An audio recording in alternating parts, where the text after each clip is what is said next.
ഇന്നലെ അങ്കമാലിയിൽ നടന്ന വികാര നിർഭരമായ ഒരു ചടങ്ങിനെക്കുറിച്ചാണ് ഇനി പറയാൻ പോകുന്നത്. അടുത്തിടെ മരിച്ച ശില്പിയും ചലച്ചിത്ര പ്രവർത്തകരുമായ അനിൽ സേവ്യറിൻ്റെ അവയവങ്ങൾ മരണാനന്തരം ദാനം ചെയ്ത വാർത്ത നമ്മൾ വിശദമായി നൽകിയത് പ്രേക്ഷകർ ഓർമ്മിക്കുന്നുണ്ടാകും.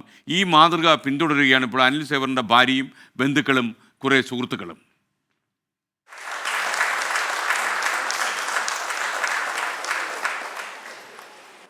അങ്കമാലി കിടങ്ങൂർ സ്വദേശി അനിൽ ഓഗസ്റ്റ് 15-നാണ് ഫുട്ബോൾ ഗ്രൗണ്ടിൽ കുഴഞ്ഞു വീണ് മരിച്ചത്.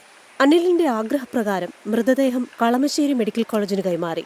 അനിലിന്റെ മാതൃക പിന്തുടർന്ന ഭാര്യ അനുപമയും സഹോദരനും ഉൾപ്പെടെ 23 പേരാണ് സ്വന്തം ശരീരം മരണശേഷം മെഡിക്കൽ വിദ്യാർത്ഥികൾക്ക് വിട്ടു നൽകാൻ തയ്യാറായത്. മരണത്തിന് മുൻപ് തന്നെ അനിൽ തീരുമാനിച്ചിരുന്നതാണ് അദ്ദേഹത്തിന്റെ മരണശേഷം അദ്ദേഹത്തിന്റെ ഭൗതിക ശരീരം വൈദ്യപഠനത്തിന് വിട്ടുകൊടുക്കണമെന്ന് എന്ന ഒരു ആഗ്രഹമാണ് അദ്ദേഹം മുന്നോട്ട് വെച്ചത്.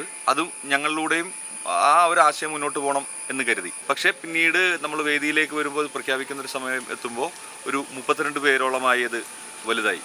ശില്പിയും സഹസംവിധായകനുമായ അനിലും ചിത്രകാരിയായ ഭാര്യ അനുപമയും കേന്ദ്ര സർവകലാശാലയിലെ വിദ്യാർത്ഥികളായിരുന്നു.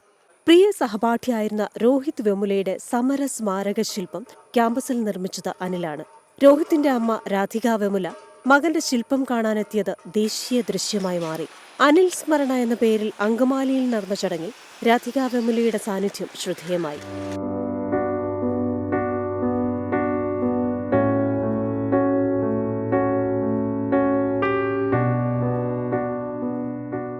ആദ്യമായാണ് ഇത്രയും പേർ ഒന്നിച്ച് ഭൗതിക ശരീരം മെഡിക്കൽ പഠനത്തിന് വിട്ടു നൽകുന്നത്.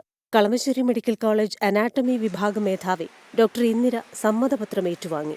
ഒരു ദിവസം മുഴുവനുമുള്ള ചടങ്ങിൽ കലാ, രാഷ്ട്രീയ, സിനിമാ രംഗത്തുള്ളവർ ഭാഗമായി. 24 കൊച്ചി.